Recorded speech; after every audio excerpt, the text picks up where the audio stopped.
¿La cruz trajo vergüenza?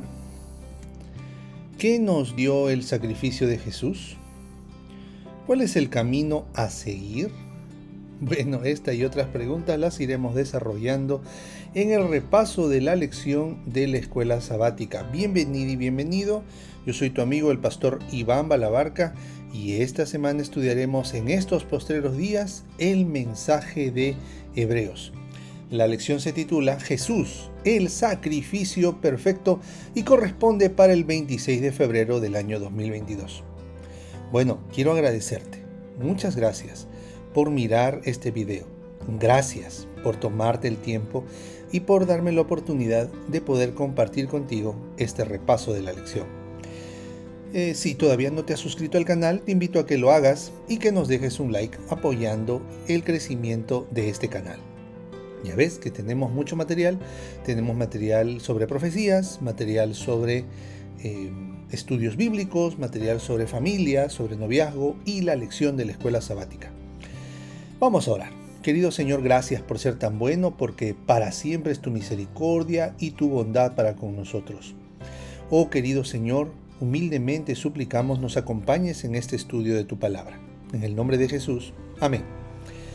Hebreos capítulo 10, verso 14, nos dice así: porque una sola ofrenda hizo perfectos para siempre a los santificados. Una sola ofrenda. El pavo real, que supuestamente simboliza la inmortalidad, fue uno de los dibujos o de los símbolos que representaron a los primeros cristianos. Una paloma también, la palma de la victoria del atleta y el pez. Posteriormente, aparecieron otras temáticas que designaban a los cristianos, como el arca de Noé, Abraham sacrificando el carnero en lugar de Isaac, Daniel en el foso de los leones, Jonás escupido por el pez, un pastor que lleva un cordero o representaciones de milagros como la curación del paralítico y la resurrección de Lázaro. Todos estos tienen algo en común, son símbolos de salvación, son símbolos de victoria y también son símbolos de cariñoso cuidado. La cruz, por otro lado, transmitía una sensación de derrota, de vergüenza. Sin embargo, fue la cruz la que se convirtió en emblema del cristianismo. De hecho, Pablo simplemente calificó el Evangelio como la palabra de la cruz, 1 Corintios 1:18. ¿Cuál es la idea entonces de todo este trimestre? Mantén los ojos puestos en Jesús, el autor y consumador de la fe. Entonces, ¿cuál es el símbolo? ¿Por qué, teniendo tantos símbolos bonitos, se asumió el símbolo de la cruz? Porque Jesús le cambió el sentido a ese símbolo. Dejó de ser un símbolo de derrota, de vergüenza, de odio, y pasó a ser un símbolo de esperanza, porque el Cordero de Dios que quita el pecado del mundo había dado su vida. Pasemos a nuestras acostumbradas 5 ideas fuerza. 5 ideas fuerza. Por ahí alguien me dirá, ¿y por qué pone el mar? Bueno, primero porque así como constantes son las olas del mar, así de constante es el amor de Dios por ti. Hebreos capítulo 9, versículo 15 dice así: así que, por eso es mediador Jesús de un nuevo pacto, para que, interviniendo muerte para la remisión de las transgresiones que había bajo el primer pacto, los llamados reciban la promesa de la herencia eterna. En otras palabras, versión Iván Balabarca. Así que Cristo es el mediador y ministro de un nuevo pacto. Es decir, Cristo muriendo para la remisión de las transgresiones y pecados de los que habían muerto antes de su venida, y ellos, en su resurrección, reciban la promesa eterna. O sea, la gente del Antiguo Testamento murió teniendo fe en que Cristo vendría a morir por ellos. Y nosotros que vivimos en el Nuevo Testamento, vivimos por la fe en lo que Jesús ya hizo. Cuando Jesús hizo un pacto con Abraham, ¿Te acuerdas? Es maravilloso, está en Génesis 15. La ceremonia implicó cortar animales por la mitad y los puso cada mitad frente a frente. Y los que no se podían cortar los puso solos. Los participantes del pacto en esa época antigua se le conoce también como ACO, Antiguo Cercano Oriente, por sus siglas. Los participantes caminaban entre las partes de los animales como un reconocimiento de que estos animales representaban el destino de la parte que rompiese el pacto. Y es notable que solo Dios haya caminado entre los animales, con el propósito de comunicarle a Abraham que él no rompería su pacto. ¡Qué maravilloso amor de Dios! ¡Puf! Precioso amor de Dios, que él sabía que los seres humanos tan débiles, tan finitos, por eso es que con esto esa creencia del perfeccionismo cae al suelo. ¿Qué es la justificación por la fe? Dice Elena de White que la justificación por la fe es el acto por el cual Dios humilla el orgullo del hombre en el polvo y hace por éste lo que éste es incapaz de hacer por sí mismo. Eso es amor. Eso es justificación por la fe. Entonces, Dios no rompió su pacto. Primera idea maravillosa. Segunda idea maravillosa. Efesios capítulo 3, versos 14 al 19. Permítanme, estoy buscando en mi Biblia. Efesios capítulo 3, versos 14 al 19 dice: Por esta causa doblo mis rodillas ante el Padre de nuestro Señor Jesucristo. Esto lo dice Pablo. De quien toma nombre toda familia en los cielos y en la tierra, para que os dé conforme a las riquezas de su gloria, el ser fortalecidos con poder en el hombre interior por su espíritu, para que habite Cristo por la fe en vuestros corazones, a fin de que, arraigados y cimentados, o sea, bien plantados, en amor, seáis plenamente capaces de comprender con todos los santos cuál sea la anchura, la longitud, la profundidad y la altura, y de conocer el amor de Cristo, que excede todo conocimiento, para que seáis llenos de toda la plenitud de Dios. ¿Y cuándo voy a ser lleno de toda la plenitud de Dios? Cuando yo reconozca el amor de Jesús. Pastor, eso no se puede entender. Bueno, aquí dice que sí. Aquí dice que sí, a fin de que arraigados y cimentados en amor, o sea, plantados en amor, seáis plenamente capaces de comprender con todos los santos cuál sea la anchura, la longitud, la profundidad y la altura, y de conocer el amor de Cristo. ¿Qué significa acá conocer? Y de conocer, dice, el amor, o sea, darte cuenta el amor de Cristo, tener una experiencia con el amor de Cristo que excede todo conocimiento, para que seáis llenos de toda la plenitud de Dios. Los sacrificios del santuario nos enseñan que la experiencia de la salvación es más que simplemente aceptar a Jesús como nuestro sustituto. El diablo también sabe y tiembla. Nosotros necesitamos conocer, o sea, tener una experiencia con Jesús. También necesitamos alimentarnos de Él, compartir sus beneficios con los demás y ofrecer reparación a quienes hemos agraviado. Y esto es clave. No basta con tener una experiencia espiritual personal, tenemos que también llevarnos bien con los que nos rodean. Y si hemos faltado el respeto a alguien, si hemos quebrantado algún negocio, acercarnos a esa persona, pedir perdón y tratar de restituir el daño causado. Tercera idea, fuerza. En la idea 2, todo esto se basa en el amor. Vamos con la tercera idea, fuerza. En primer lugar, el sacrificio de Jesús es perfectamente eficaz y nunca podrá ser superado. Amén. En segundo lugar, los diferentes tipos de sacrificios del Antiguo Testamento encontraron su cumplimiento en la cruz.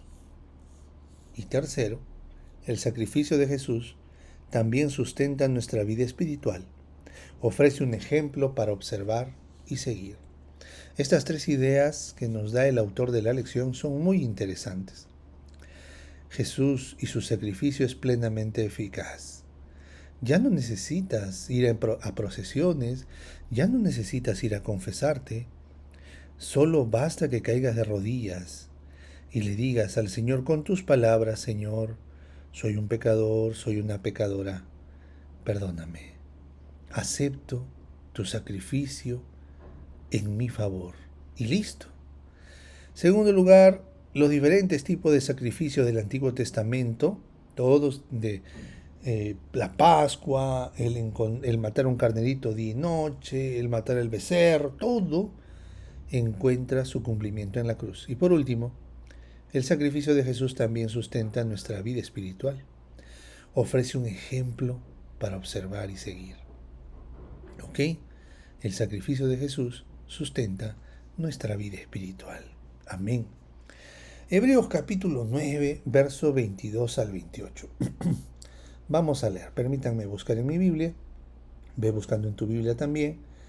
Hebreos capítulo 9, verso 22 al 28 dice así: y casi todo es purificado, según la ley, con sangre. Y sin derramamiento de sangre no se hace remisión. Tiene que haber sangre de por medio. Fue pues necesario que las figuras de las cosas celestiales fuesen purificadas así. Pero las cosas celestiales, o sea, se está refiriendo al santuario de la tierra. Pero las cosas celestiales mismas, o sea, la realidad, el templo del cielo, con mejores sacrificios que estos, o sea, mejores sacrificios que un carnero, que una oveja. Porque no entró Cristo en el santuario hecho de mano, figura del verdadero, sino en el cielo mismo para presentarse ahora por nosotros ante Dios. Maravilloso, Jesús se presenta por nosotros en lugar de nosotros ante Dios. Y no para ofrecerse muchas veces, como entra el sumo sacerdote en el lugar santísimo cada año con sangre ajena. De otra manera le hubiera sido necesario padecer, sufrir muchas veces desde el principio del mundo. Pero ahora, en la consumación de los siglos, se presentó una vez para siempre por el sacrificio de sí mismo, para quitar de en medio el pecado. Amén y amén. Y de la manera que está establecido para los hombres que mueran una sola vez, y después de esto el juicio, así también Cristo fue ofrecido una sola vez para llevar los pecados de muchos, y aparecerá por segunda vez sin relación con el pecado, para salvar a los que le esperan. Amén. Como gobernante, Dios es el juez de su pueblo, y se espera que sea justo, que reivindique al inocente y condene al culpable. Y eso no lo hace injusto a Dios, es justo. Todos esperamos eso. Por lo tanto, cuando Dios perdona al pecador, asume la responsabilidad judicial. Tú y yo merecemos morir. Pero cuando Él nos perdona, Él dice: yo ya morí por Él. El santuario, que representa el carácter y la administración de Dios, está contaminado. Esto explica por qué Dios carga con nuestros pecados cuando perdona, según Éxodo 34:7 y Números 14:17 al 19. En el hebreo original, perdonar, del hebreo nosé, en estos versículos significa llevar la carga, porque Dios te ama y te perdona. Él sufrió antes que tú. Quinta y última idea, fuerza. En la cruz, Jesús obtuvo el derecho de perdonar a todo el que cree en Él, porque Él cargó con esos pecados. Jesús puede hacer callar al acusador con argumentos que no se basan en nuestros méritos, sino en los suyos. Bendito sea Dios. Oh, maravilla del amor infinito, que Cristo nos ama. ¿Y por qué? Solo porque nos ama. No hay una razón, tú no le puedes dar una razón. Solo Él te ama. Serás pecador, serás pecadora, tendrás un carácter horrible, estarás luchando contra un vicio, pero Dios te ama. Dios te ama y Él te va a ayudar a vencer tus fantasmas del pasado. Avancemos entonces y finiquitemos estas 5 ideas. Primero, Dios es quien cumple el pacto sin fallar. Amén. Dios es el Cordero de Dios que quita el pecado del mundo. En Cristo se cumplen los símbolos. Segunda idea, debemos relacionarnos con Jesús, su perdón y nuestra relación con otros.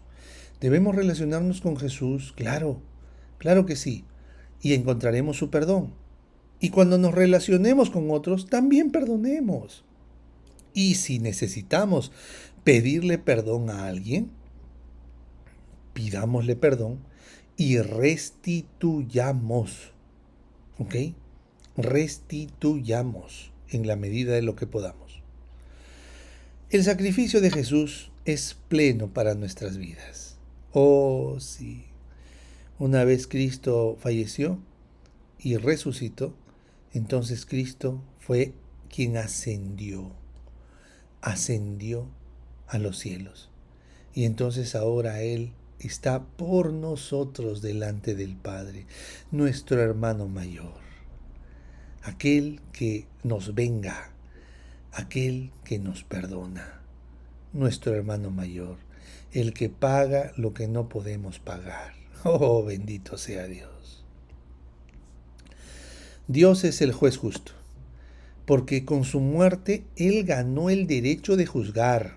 Y cuando tú y yo vamos pidiendo perdón, entonces el Señor nos puede perdonar porque Él cargó sobre sí mismo la deuda. Oh, maravilla de amor prometido. Llámate a ti y a mí. Tierno y amante Jesús nos invita: oh pecadores, venid, venid, venid. Tristes, cansados, cargados, venid. Oh maravilla de amor prometido. Ámate a ti como a mí.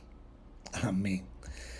Y por último, Dios tiene potestad para perdonar tus pecados. De repente tú estás paralítico con un vicio. De repente estás paralítico por una persona. De repente estás paralítico por un proceso que no puedes romper. De repente estás preso en una cárcel. Y te acongoja, te golpean tus recuerdos. Aquello que hiciste hace años. Entonces, ¿Dios qué hace? Dios le dice a todo el mundo, para que vean que el Hijo del Hombre tiene poder para perdonar pecados. Le dijo al paralítico: levántate, toma tu lecho y vete a tu casa. Bendito sea Dios. Puede la gente decir: ¿cómo tú, pecador, vas a alcanzar el perdón de Dios? La gente puede decir lo que quiera, pero lo que vale es la palabra de Dios. Y el Señor Jesús dijo: para que vean que el Hijo del Hombre tiene poder de perdonar pecados, le dijo al paralítico: levántate, toma tu lecho y vete a tu casa. Porque Jesús tiene potestad de perdonar tus pecados. ¿Y sabes por qué? Porque Él los cargó. Él cargó tus pecados y murió. Y Él pagó tu castigo. Él lo pagó. Entonces ahora solamente tienes que creer. Tienes que creer. Cree. Y entonces el Señor te levantará de ese lecho. De tu lecho de miseria, de tu lecho de remordimiento.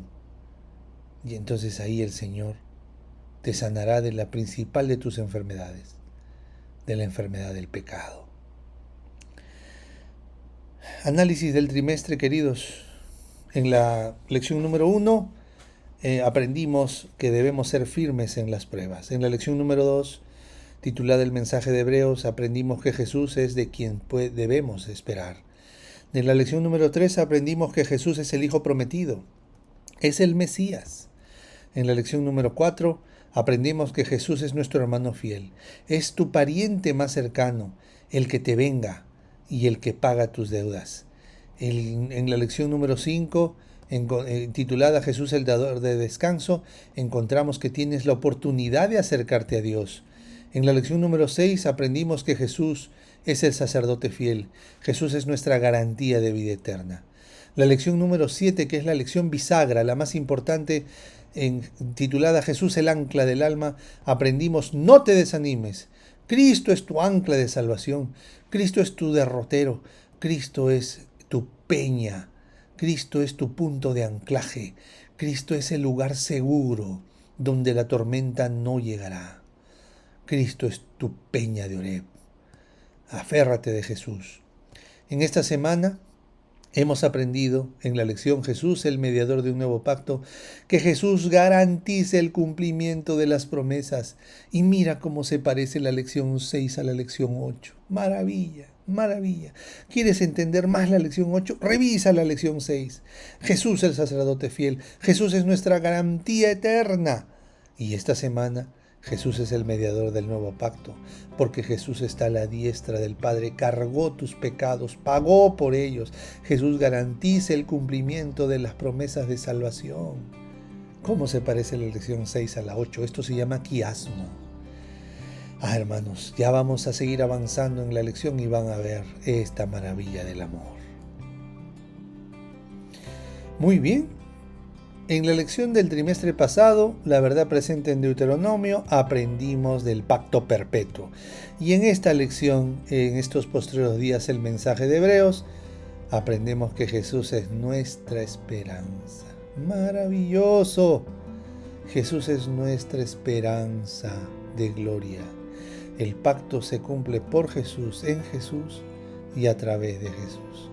¿Cómo se relacionan estas dos lecciones? Y recuerda, ya viene la siguiente lección, Génesis. Prepárate, que será maravillosa. Gracias por acompañarme hasta este punto. Gracias por estar conmigo hasta el final. Un gran abrazo.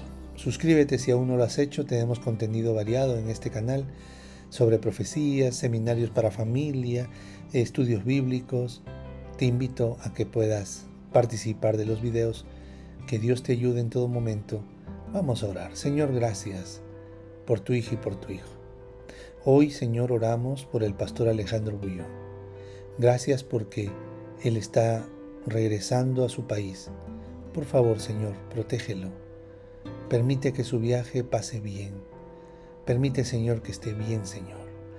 Gracias porque al momento que estamos grabando este video, él está en pleno viaje. Acompáñalos, Padre, a él y a su hijo. Y a todos tus hijos e hijas que ven este video, líbralos del mal. Ayúdales a tomar buenas decisiones. En el nombre de Jesús. Amén.